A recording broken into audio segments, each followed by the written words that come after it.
Hello लाडक्या बहिणींनो आणि लाडक्या ताईंनो, मुख्यमंत्री माझी लाडकी बहीण योजना आणि त्याचा 23वा हप्ता म्हणजे मे महिन्याचा हप्ता कधी भेटतो, कोणाला भेटतो याची आतुरता, उत्सुकता आणि उत्कंठा तुम्हा सर्वांनाच लागलेली आहे. पण लाडक्या बहिणींनो, जी आर येऊन ऑलमोस्ट 5 दिवस झालेले आहे, 5 दिवस, आणि तरी सुद्धा आपल्या अकाउंटला पैसे जमा झालेले नाही आहेत. तर मग आज सोमवार, आज आपल्या अकाउंटला पैसे जमा होणार का याबद्दलची अपडेट घेऊन मी तुमच्या समोर आलेला आहे. सोबतच सरकारने आयटीआरची जी अट ठेवलेली होती की त्यामुळे असंख्य लाडक्या बहिणी अपात्र ठरलेल्या आहेत, ही अट सरकारने मागे घ्यायला हवी. आणि त्याचबरोबर आज आपल्या अकाउंटला पैसे क्रेडिट होणार आहे. जेव्हा तुम्ही हा व्हिडिओ बघत असाल, जर सकाळी बघितला तर तुम्हाला पैसे भेटलेले नसेल, पण इव्हिनिंगच्या कालावधीमध्ये जेव्हा तुम्ही हा व्हिडिओ बघत असाल तर तेव्हा नक्कीच तुमच्या अकाउंटला पैसे जमा झाले असेल. तर लाडक्या बहिणींनो, जर तुम्ही इव्हिनिंगला बघितला तर तुम्ही नक्की कमेंट बॉक्समध्ये सांगा तुमच्या अकाउंटला पैसे क्रेडिट झाले की नाही.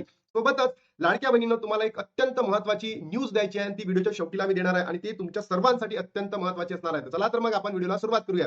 बघा लाडक्या बहिणींनो, जर तुम्ही बघितलं असेल, 10 जून रोजीच काय झालेला आहे, मे महिन्याचा हप्ता म्हणजे 23वा हप्ता याचा जी प्रसिद्ध झाला होता आणि अजूनही आपल्या अकाउंटला पैसे क्रेडिट झालेले नाही आहे. आज आहे लाडक्या बहिणींनो 15 तारीख.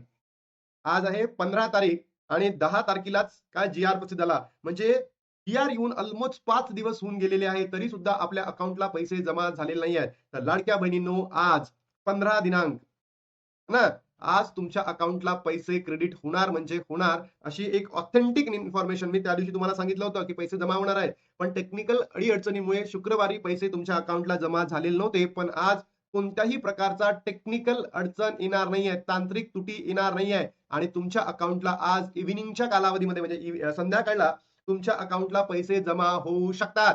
आता जेव्हा तुम्ही हा व्हिडिओ बघत असाल तेव्हा तुमच्या अकाउंटला पैसे जमा झालेले नसतील, पण इव्हिनिंगच्या कालावधीमध्ये 4, 5, 6 या कालावधीमध्ये तुमच्या अकाउंटला पैसे क्रेडिट झालेले असतील. आज 15 तारीख, 16 आणि 17 या 3 दिवसांमध्ये तुमच्या अकाउंटला पैसे जमा झालेले असतील. सोबतच सरकारने हे सगळी प्रक्रिया ज्या दिवशी जी आर आला तिथून 1 ते 2 दिवसानंतर करावी. अन्यथा काय होतं, लाडक्या बहिणी वाट पाहत बसतात, कधी येतात, कधी येतात, कधी येतात. तर त्यांच्या मनामध्ये थोडासा असंतोष होऊ शकतो. तो असंतोष पुसून टाकण्यासाठी जी आर आल्यानंतर 1 ते 2 दिवसामध्ये सरकारने वितरण सुरू करावे.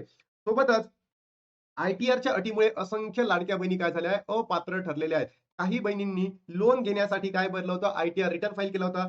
काही बहिणींनी गाडी घेण्यासाठी म्हणजे कार घेण्यासाठी काय केलं होतं, आयटीआर रिटर्न फाईल केला होता. तर त्याच्यामुळे काय झालं, असंख्य लाडक्या बहिणी अपात्र झालेल्या आहेत. मग असंच नाही ना की ज्यांचं उत्पन्न 2.5 लाखापेक्षा जास्त आहे तेच आयटीआर फाईल करू शकतात, असं नाहीये. कोणी आयटीआर फाईल फाईल करू शकतो की मागचे 3 वर्षाचा आयटीआर फाईल जर केला आपण तर आपल्याला बिझनेस लोन मिळतं. काही बहिणींना बिझनेस लोन पाहिजे असेल म्हणून त्यांनी आयटीआर रिटर्न फाईल केला असेल. पण आयटीआर रिटर्न फाईल करणे याचा अर्थ त्या बहिणी अपात्र आहे असं होत नाही. त्यांचं इन्कम 2.5 लाखाच्या वरती आहे असं होत नाही. आता कोणाला शिकायचं असतं, कोणाला लोन घ्यायचं असतं, कोणाला शिक्षण घ्यायचं असतं, यासाठी कोणीतरी लोन काढत असतं. पण सरकारने या गोष्टीकडे लक्ष देऊन ही आयटीआरची अट काय करायला पाहिजे, रद्द करायला पाहिजे. एवढीच लाडक्या बहिणींकडनं मागणी करतोय. आज लाडक्या बहिणींनो वितरण होणार का? येस, आज वितरण होणार. इव्हिनिंगच्या कालावधीपर्यंत तुमच्या अकाउंटला पैसे जमा होणार. आयटीआरची अट सरकारने रद्द करावी. हे सगळं मी तुम्हाला या व्हिडिओच्या माध्यमातून सांगितलंय. तुमच्या काही प्रतिक्रिया असतील नक्की कमेंट बॉक्समध्ये सांगा आणि लवकरात लवकर जी ई-केवायसीची प्रक्रिया आहे, पुन्हा ई-केवायसीची प्रक्रिया सुरू करून ज्याही बहिणी अपात्र ठरलेल्या आहेत त्यांना काय करावं, सरकारने पात्र करावं एवढी मागणी मी करतो. आता इथे थांबतो आणि भेटतो तुम्हाला नवीन व्हिडिओमध्ये. तोपर्यंत जय हिंद, जय महाराष्ट्र, जय श्रीराम.